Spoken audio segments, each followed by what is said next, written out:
Probudili ste se, skuvali ste ukusnu kafu koja mirisom ispunjava sobu, zapalili cigaru, bacili pogled na moto opremu koju ćete danas obući kada vam zazvoni telefon.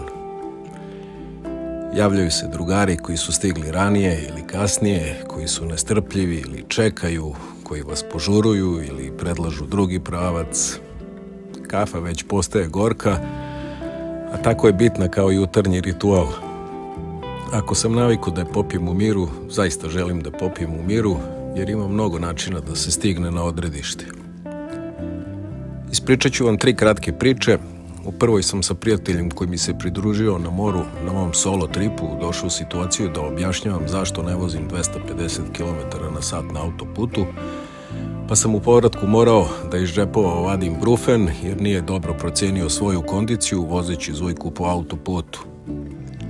U drugoj situaciji, vraćajući se sa jednog divnog mesta u Srbiji na Dunavu, morao sam 2 sata da čekam da se drug koji je pošao na put sa ženom ispava 2 sata hrkajući kao medved na tezgi ispred Grocke na povratku u Beograd jer je pogrešno procenio svoju kondiciju, iako je prethodno insistirao da gazimo Smederevskim putem brzinom daleko većom od one koja mi je bila prijatna i bezbedna.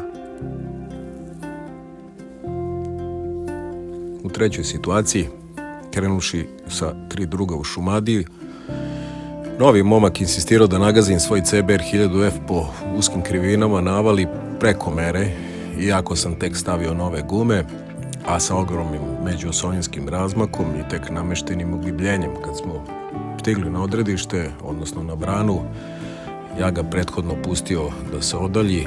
Divno smo se zaista proverili, napravili mnogo fotografija, zezali, seli na ručak.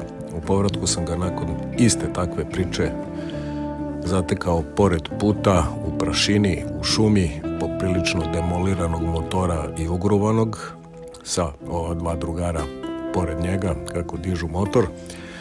Zastao sam naravno, vratio se malo nazad, pitao šta se desilo, da li nešto treba. On me onako sramežljivo pogledao i ja sam nastavio put i prvi stigao u Beograd. Šta je poenta priče? Ne psihoanaliza, niti toliko ego koji bilo ko od nas ima i treba da ima, već način na koji ga ispoljava, da li interno ili pred drugima. U zavisnosti od ovoga i mnogih drugih faktora zapravo i biramo društvo sa kojim se osjećamo prijatno i svakako bezbedno na putu. Do nezgoda ili povreda ne dolazi samo isključivo zbog drugih učesnika u saobraćaju, već i zbog nas samih, zbog našeg umeća, iskustva, opreme, uslova na putu, stanja kolovoza, vremenskih prilika, stanja i bezbednosti motora i sistema na motoru, guma, koje su zapravo jedino što stoji između nas i kolovoza.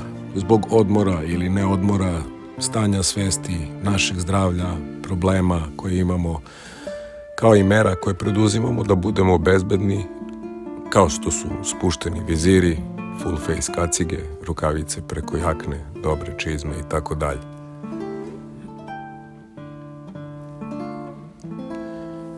Međutim, još bitnije, iz mog 30-godišnjeg iskustva, do nezgode može doći,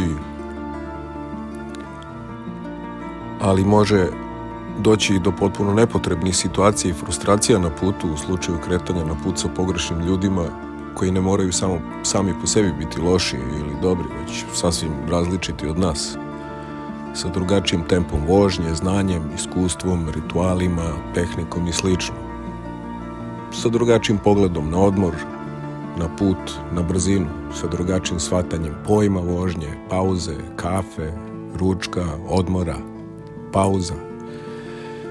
Postoje ljudi koji su turisti, postoje putnici, postoje avanturisti, postoje ljudi koji jedva čekaju da stignu na odredište, postoje i oni slični meni koji jedva čekaju da se zaustave ili nekog upoznaju ili nešto novo saznaju ili nešto novo vide.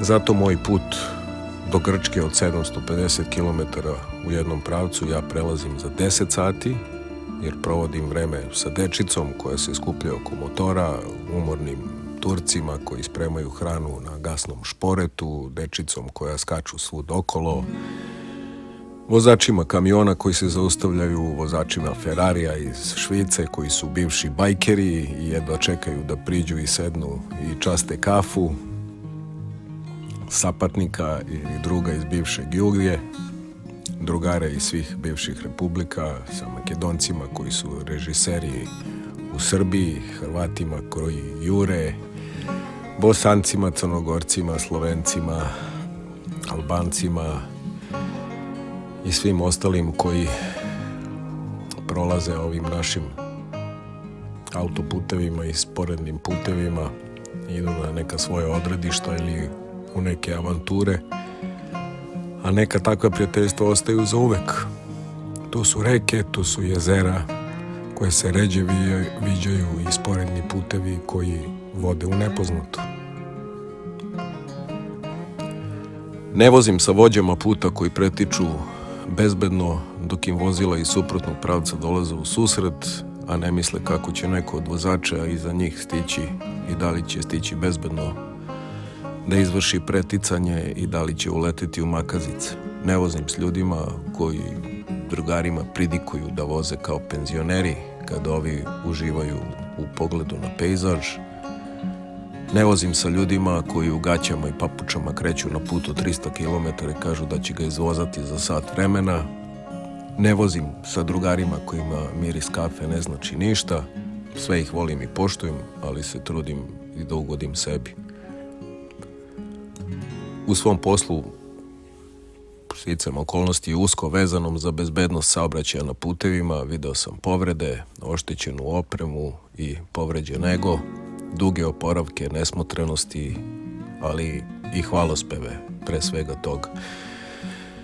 Mislim da je dobro da smanjimo rizike na minimum. Motor je inspiracija i svako treba da ga vozi onako kako se osjeća ili kako želi. Nije suština voziti 200 ili 300 na sat, jer to gotovo svaka od naših mašina može, čak i više. Mislim da je suština u tome da se u svakom trenutku proceni šta je idealna vožnja, a što se tiče vožnje u grupi ili solo, da se svako od nas opredeli prema onome kako je zapravo njegovo unutrašnje biće, što ne isključuje da vozi solo i sa ljudima sa kojima mu je prijatno, bez razmatranja da li je asocijalno ili ne.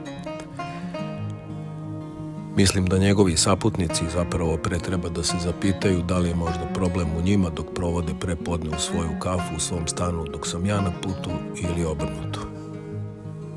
Nadam se da vam je bilo korisno. Srdačno vas pozdravljam. Do nove emisije. Ćao.